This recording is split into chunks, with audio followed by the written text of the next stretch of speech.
And right now, more than 260,000 Texans are still without power 1 week after Beryl hit the state as a Category 1 hurricane. And this morning, Governor Greg Abbott is asking the Public Utility Commission to investigate what he calls a failure by CenterPoint Energy. CenterPoint is the main power provider down in Houston. Abbott says he is giving the utility until the end of this month to explain specific steps it will take to improve reliability. Power companies along the Gulf Coast must be prepared to deal with hurricanes, to state the obvious. Early appearances, however, suggest that some power companies are not adequately prepared for a hurricane like Beryl.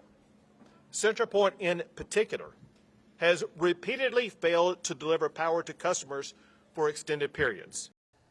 Governor Abbott says lawmakers will be debating additional changes at the Capitol. He even went as far to consider whether CenterPoint should serve such a large area of Houston.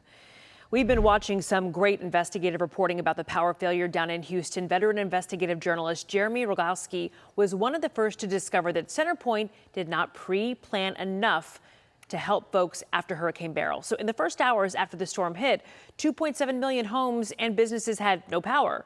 On this week's episode of Politics, Jeremy says when he questioned the spokeswoman for CenterPoint, she said the company would not have done anything differently. We then talked to a company executive and I asked him the same question 2 days later. Would you have done anything differently?